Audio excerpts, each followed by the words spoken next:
नमस्कार, स्वागत है आपका इटीना स्वदेश पर। मैं हूं आपके साथ पूजा त्रिपाठी और आप देख रहे हैं एफएनओ जंक्शन। और इस शो में हम बात करेंगे वायदा बाजार की, वहां पर इस वक्त किस तरह का एक्शन देखने को मिल रहा है। साथ ही जिन स्टॉक्स में एक्शन है वहां पर रणनीति क्या होनी चाहिए, एक एक करके हम उसके बारे में भी बात करेंगे और कुछ लॉन्ग और शॉर्ट ट्रेडिंग आइडियाज भी आपके सामने रखेंगे। लेकिन चलिए सबसे पहले नजर डाल लेते हैं बाजार की बड़ी बातों पर। और इस वक्त मार्केट में अगर देखें तो शुरुआत हल्की कमजोरी के साथ हुई थी, लेकिन 19,330 के पास इस वक्त निफ्टी कारोबार कर रहा है। करीब 80 अंकों की मजबूती है निफ्टी में। वहीं बैंक निफ्टी 44,000 के पास सीमित दायरे में यहां पर कारोबार हो रहा है। आज सेक्टर स्पेसिफिक एक्शन देखें तो एनर्जी, मेटल, ऑटो और सरकारी बैंकों में शानदार खरीदारी है। वहीं फार्मा में दबाव है। जाइडस लाइफ, टोरेंट फार्मा में आज हम गिरावट देख रहे हैं। और इंडिया विक्स अगर देखें तो करीब 4.5% नीचे। डाउ फ्यूचर्स 40 अंक ऊपर, जो कि बाजार में और मजबूती यहां पर इंडिकेट कर रहा है। तो शानदार तेजी का माहौल है इस वक्त। और जैसा कि हमने आपको बताया कि शुरुआत तो थोड़ी यहाँ पर सुस्त हुई थी, लेकिन उसके बाद काफ़ी अच्छी बाइंग नज़र आ रही है। निफ्टी इस वक्त देखिए 80 अंक ऊपर है।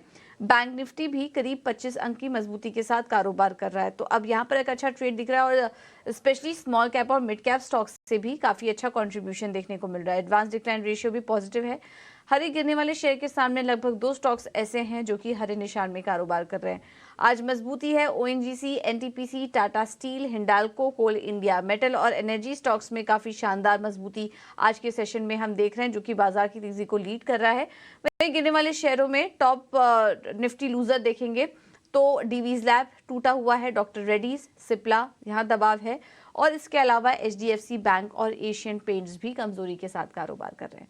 तो चलिए ये था बाजार का एक्शन। अब आगे बढ़ते हैं, कुछ ही देर में एक्सपर्ट को भी शामिल करेंगे हम, लेकिन उसके पहले जान लेते हैं कि कल जो हमने आपको रणनीति बताई थी उनका प्रदर्शन किस तरह से रहा है। और कल के हिट कॉल्स की बात करें, कल हमारे साथ लक्ष्य सिंह जुड़े थे जिन्होंने टोरेंट फार्मा में बिकवाली करने की राय दी थी। और आपको याद होगा कि हमने टोरेंट फार्मा के बारे में एक्सक्लूसिव जानकारी भी आपको पहले ही दे दी थी। अब उसका असर भी आज दिख रहा है।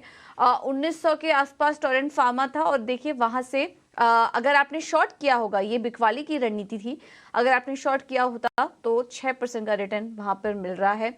एमसीएक्स में भी अच्छी तेजी। और आज भी कल के अगर मार्केट प्राइस से देखें तो आज 1.5% का रिटर्न ये स्टॉक दे रहा है। और इसके अलावा कोफोर्ज में भी आज तेजी है और वहां से 1% का रिटर्न कोफोर्ज में भी देखने को मिल रहा है। तो ये हैं कल के हिट कॉल्स।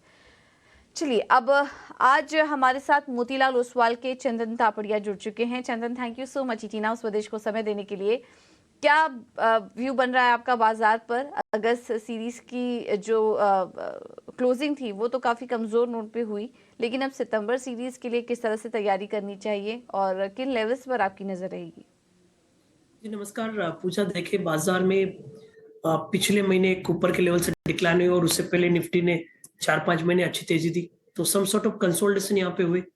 हालांकि थोड़े से यहाँ पे लॉन्ग लिक्विडेशन देखने को मिले क्योंकि नेट टू नेट पिछले सीरीज में ओपन इंटरेस्ट कम हुआ, प्राइस भी लगभग ऊपर से थोड़ा करेक्ट हुआ, तो लॉन्ग लिक्विडेशन है और लॉन्ग लिक्विडेशन इंडिकेट कर रहा है कि थोड़ा बहुत हो सकता है कंसोलिडेशन हो जाए, उसके बाद वापस एक सेटअप बनना चाहिए। तो एज ऑफ नाउ ब्रोडर यदि निफ्टी की बात करें तो हम एक दायरे में है।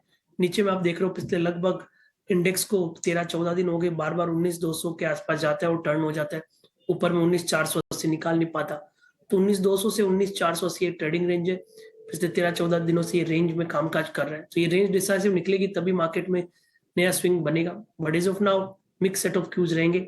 मेरे हिसाब से आपको 19,200 से 19,480 की रेंज को प्ले करना चाहिए। आप यदि मंदी की तरफ ध्यान रखते हो तो सेल ऑन बाउंस कर सकते हो 480 के स्टॉप लॉस से, नीचे में 200 या फिर 100 के लिए तेजी करनी है तो 19,200 का सपोर्ट बनाना पड़ेगा 19,480 के लिए। तो आपको ये 19,200 से 19,480 के ट्रेडिंग रेंज को आपको ट्रेड करना पड़ेगा। क्लियर व्यू नहीं है, जैसे रेंज बाउंड बायस जैसा मार्केट यहाँ पे बन रहा है। ठीक है। तो आज रेंज बाउंड रह सकता है और दोनों साइड के ट्रेड आपको अभी चंदन बता रहे थे, शॉर्ट साइड के लिए भी, और अगर आपको यहाँ पर बाइंग करके चलना है तो भी हमने आपको रणनीति बताई। चलिए अब आगे बढ़ेंगे और हम एक एक्सक्लूसिव खबर की तरफ आपको ले चलते हैं। सरकार इस महीने नेशनल ई कॉमर्स पॉलिसी लेकर आ सकती है। इस पर और जानकारी देने के लिए हमारे साथ समीर दीक्षित मौजूद हैं। समीर, बताइए। लंबे समय से इंतजार की जा रही नेशनल ई कॉमर्स पॉलिसी तैयार है, बहुत जल्द ये जारी की जाएगी। लेकिन सूत्रों की माने तो इस पॉलिसी को जारी करने से पहले एक अंतिम समीक्षा बैठक होने जा रही है। सूत्रों की माने तो ये समीक्षा बैठक की अध्यक्षता खुद प्रधानमंत्री नरेंद्र मोदी करेंगे। सितंबर के मध्य तक ये समीक्षा बैठक की जा सकती है और इस समीक्षा बैठक को अंतिम माना जा रहा है, जिसके बाद नेशनल ई कॉमर्स पॉलिसी को जारी कर दिया जाएगा। इस अहम समीक्षा बैठक में प्रधानमंत्री मोदी के अलावा union commerce minister Piyush Goyal, संबंधित मंत्रालयों के सचिव मौजूद रहेंगे और साथ ही साथ ई कॉमर्स प्लेयर्स के प्रतिनिधि भी इस बैठक में शामिल रहेंगे। मसलन अमेजन, फ्लिपकार्ट, रिलायंस, टाटा, उनके जो प्रतिनिधि हैं वो भी इस बैठक में शामिल होंगे। जो पूरी नेशनल ई कॉमर्स पॉलिसी है वो कुछ प्रमुख पिलर्स पे आधारित है। सबसे पहले जैसे कि प्राइवेट लेबल्स को डिस्करेज करना। अगर किसी ई कॉमर्स एंटिटी का किसी प्रोडक्ट में विशेष दिलचस्पी, इंटरेस्ट है और वो उसको अपने प्लेटफॉर्म पर बेचने का, प्राइवेट लेबल के जरिए बेचने की उसके अभी तक की कोशिश रही है, उसको डिस्करेज किया जाएगा, उसको मंजूरी नहीं दी जाएगी। ठीक इसी तरीके से जो ई कॉमर्स के नियमों का उल्लंघन, वो उसको ध्यान रख करके ये नेशनल ई कॉमर्स पॉलिसी तैयार की गई है। मसलन जो डीप डिस्काउंटिंग या इस तरीके के सेल ऑफर जो रहते हैं उसको बहुत वायलेटेड उसमें नहीं हो सकता, वायलेशन नहीं हो सकता, उसका भी ध्यान इस नेशनल ई कॉमर्स पॉलिसी के जरिए रखा जाएगा। ये भी देखा जाएगा कि जो प्रोडक्ट ई कॉमर्स प्लेटफॉर्म के जरिए बिक रहा है उसमें ज़्यादा जिम्मेदारी सेलर की होगी, ना कि मार्केट प्लेस की। इस तरीके के जैसे फॉल बैक लायबिलिटी भी होगी। इस तरीके से पूरा खाका तैयार किया गया है जहां पर ग्राहकों के हितों की रक्षा की जाए। नेशनल ई कॉमर्स पॉलिसी के जरिए जो एक्सपोर्ट मिशन है, ई कॉमर्स का जो एक्सपोर्ट का सरकार लक्ष्य देख रही है साल 2030 तक तकरीबन 200 से 300 यूएस बिलियन डॉलर का, उसको भी हासिल करना चाहेगी। तो इस नेशनल ई कॉमर्स पॉलिसी का लगभग तैयार कर लिया है। अंतिम समीक्षा बैठक माना जा रहा है प्रधानमंत्री मोदी करेंगे और उसके बाद ये ई कॉमर्स पॉलिसी को जारी कर दिया जाएगा। बिल्कुल। तो काफ़ी समय से इसका इंतज़ार था और फाइनली इस महीने इस पॉलिसी को लेकर सरकार कुछ घोषणा कर सकती है और इसके चलते हम देख रहे हैं रिलायंस, नायका जैसे स्टॉक्स पर नज़र रखिए। काफ़ी सारे नॉन लिस्टेड भी कंपनियां हैं, अमेजॉन, फ्लिपकार्ट, मिंत्रा जैसी कंपनियां हैं, तो इन पर इसका असर पड़ेगा। देखना होगा क्या कुछ निकल कर आता है इस पॉलिसी में, इस पर हमारी नज़र बनी रहेगी। लेकिन चलिए अब आगे बढ़ते हैं और कुछ स्टॉक्स पर भी नज़र डालते हैं जहां पर कि एक्शन देखने को मिल रहा है इस बीच। और सबसे पहले बात करते हैं एफएनओ में ताज़ा खरीदारी वाले स्टॉक्स की।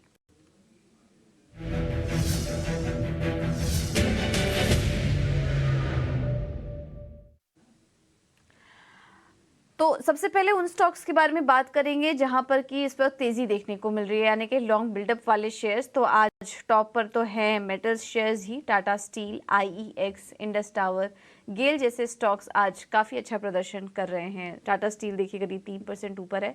आईईएक्स और इंडस टावर्स में भी शानदार तेजी इस वक्त देखने को मिल रही है। चंदन, कोई स्टॉक है इस वक्त जो आपको पसंद आ रहा है ट्रेड करने के लिहाज से?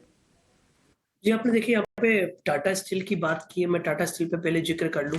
तो आज आप देखोगे काफ़ी दिनों के बाद में मेटल काउंटर्स में वापस एक मोमेंटम देखने को मिला है और इनफैक्ट यहाँ पे एक ब्रेकआउट जैसा सेटअप आप देख रहे हो टाटा स्टील की बात करें।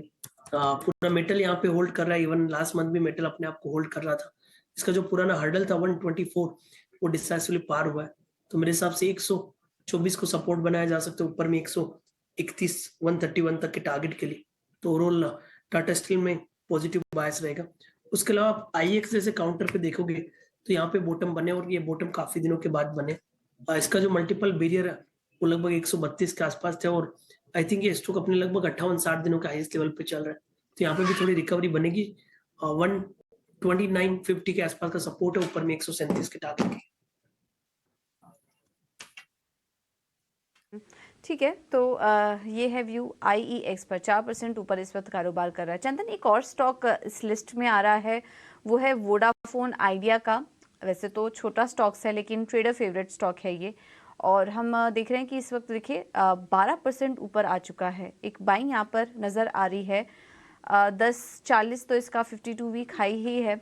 क्या करें, कोई लेवल्स आप सुझाएंगे? इनफैक्ट शायद आज ही स्टॉक ने अपना 52 वीक हाई भी बनाया, हमें देखना होगा एक बार, लेवल्स चेक करना होगा। लेकिन आज ही स्टॉक अपने 52 हफ्ते के ऊपरी स्तर पर भी कारोबार कर रहा है। क्या कोई ट्रेड लेना चाहिए इसमें, या फिर मुनाफा बुक करने की राय देंगे आप वुड आइडिया में? देखिए, एक बीटन डाउन नेम है, बट पिछले 5 महीने में अच्छा मूवमेंट आया है। आप देखोगे लगभग ₹6 से यहाँ पे सवा 10, 10-15 तक के मूवमेंट आए। तो कोई राय मेजर नहीं रहेगी। ज़रूर स्टॉक में रिकवरी हुई है, but again beaten down name है, तो ऊपर यहाँ पे सप्लाई भी आ सकती है। जिनके पास ये पोज़ीशन है वो ₹9 का सपोर्ट रखे, ऊपर में 11.5-12 का स्विंग प्ले करना है। तो ये है व्यू वुड आइडिया पर। इनफैक्ट आज हम देख रहे हैं कि चुनिंदा टेलीकॉम एंसिलरी स्टॉक्स में अच्छी तेजी भी है। Indus tower, would idea, Tata communication, ये कुछ ऐसे स्टॉक्स हैं जहां पर की अच्छी मजबूती देखने को मिल रही है। चलिए अब बात करते हैं उन स्टॉक्स की जहां पर की शॉर्ट कवरिंग देखने को मिल रही है, और इसमें सूची में टॉप पर है कैनरा बैंक, पिरामिड एंटरप्राइजेस जैसे stocks, SBI Life, Canfin Homes जैसे स्टॉक्स भी इस वक्त यहाँ पर अच्छी बाइंग नज़र आ रही है।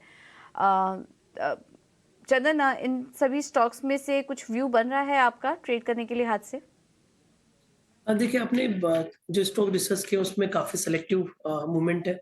स्पेशली आप यहाँ पे केनरा बैंक की बात करें तो स्टॉक में ऊपर के लेवल से थोड़े शॉर्ट बने थे, बट अब जिस हिसाब से सारे PSU चल रहे हैं, हल्का सा रिकवरी आ सकता है। 319 के आसपास का सपोर्ट है एक बार के लिए, 340 तक के स्विंग के लिए। उसके अलावा आप यहाँ पे दूसरे और काउंटर की बात करें तो सिलेक्टिव बाइंग इंटरेस्ट है। तो मेरे हिसाब से शॉर्ट कवरिंग वाले काउंटर उसमें I think Can Bank comparatively better कर सकता है, क्योंकि इसमें शॉर्ट्स बने भी है। इनफैक्ट एक और काउंटर की हम बात करें तो SBI लाइफ यहाँ पे अपने आप को कंसोलिडेशन ब्रेकआउट दे रहा है। जिस हिसाब से यहाँ पे OI कम हुआ है और पिछले लगभग 10-12 दिनों का कंसोलिडेशन ब्रेकआउट हुआ है, यहाँ पे मूव बनना चाहिए। 1295 का सपोर्ट है, ऊपर में 1380 के टारगेट के लिए। ठीक है। तो SBI लाइफ अच्छा लग रहा है, यहाँ पर आप नज़र रख सकते हैं। इस बीच एक ब्रेकिंग खबर आपके स्क्रीन पर देखिए चल रही है। रॉयल एनफील्ड ने 350 लॉन्च कर दिया है। कीमत जो है वो 1.73 लाख बताई जा रही है। ये एक अभी की खबर है। इसे कुछ फुटेज भी हम कुछ ही देर में आपके सामने लेकर आएंगे। पर बात करेंगे जहाँ पर की ताज़ा बिकवाली देखने को मिल रही है।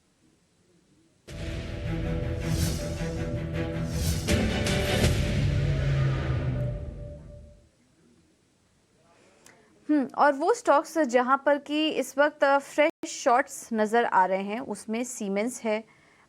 एस्ट्रल में हम देख रहे हैं कि इस वक्त कमज़ोरी है। नवीन फ्लोराइन जैसे स्टॉक्स, यहाँ पर भी वीकनेस इस वक्त बढ़ती जा रही है।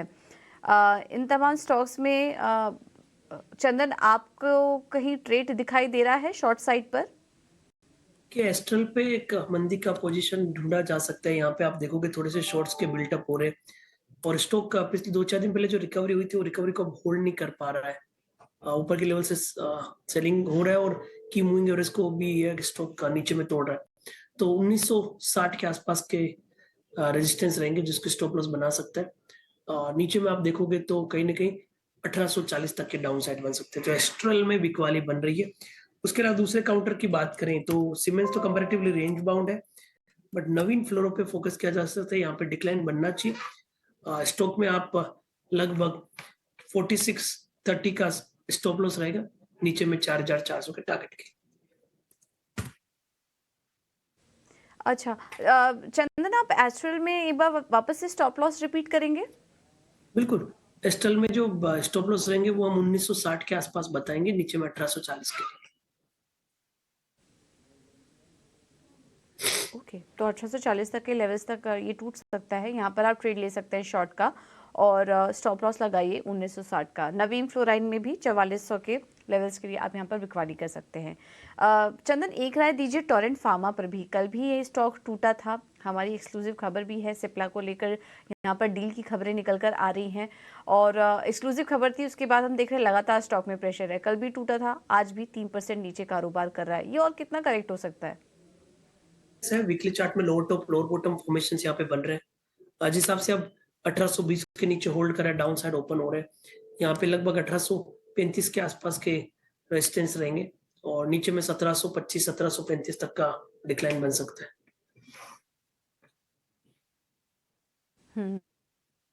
टोरेंट फार्मा पर कुछ और भी स्टॉक्स पर हम चर्चा करेंगे आगे, लेकिन चंदन इस वक्त आपकी नज़र कहाँ है, आपके ट्रेडिंग आइडियाज़ क्या होंगे अभी के लिए?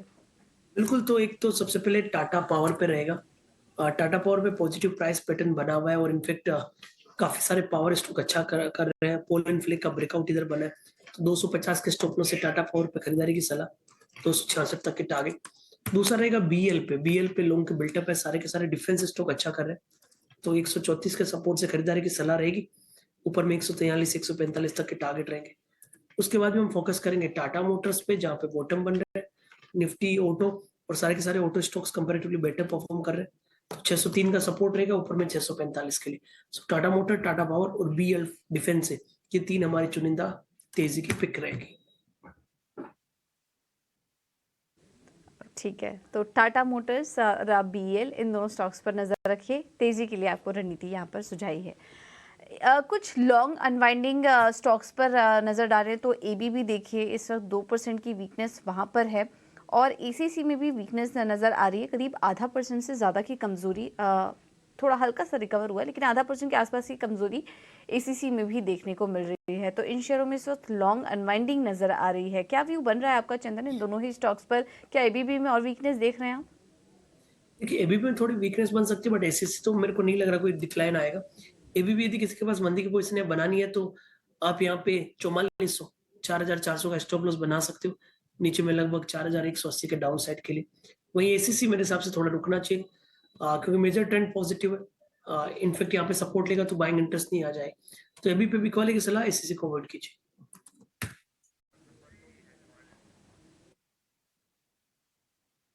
तो एबीबी पर ये राय, 4400 का होगा स्टॉप लॉस और टारगेट सुझा रहे हैं 4180 का। यहाँ पर आप ट्रेड ले सकते हैं। एसीसी पर ज़्यादा कुछ बड़ी कमज़ोरी इस वक्त दिखाई नहीं दे रही है। चंदन, बहुत बहुत धन्यवाद आपका समय देने के लिए और तमाम स्टॉक्स पर अपनी रणनीति भी सुझाने के लिए। चलिए, फिलहाल एफएनओ जंक्शन में इतना ही, लेकिन जाते जाते आपको कुछ तस्वीरें दिखा जाते हैं। रॉयल एनफील्ड का भी अपनी एक गाड़ी लॉन्च की, नई बुलेट 350 लॉन्च की, जिसकी कीमत 1,73,000 से शुरू होगी। ये वहाँ की कुछ ताज़ा तस्वीरें इस वक्त निकल कर आ रही हैं लॉन्च की। सुबह से ही हमारी कवरेज थी इस पर, और ये देखिए, ये एक नई बाइक यहाँ पर लॉन्च हुई है रॉयल एनफील्ड की। चलिए, तस्वीरों के साथ आपको छोड़े जाते हैं। फिलहाल मुझे दीजिए इजाज़त, एक छोटे से ब्रेक।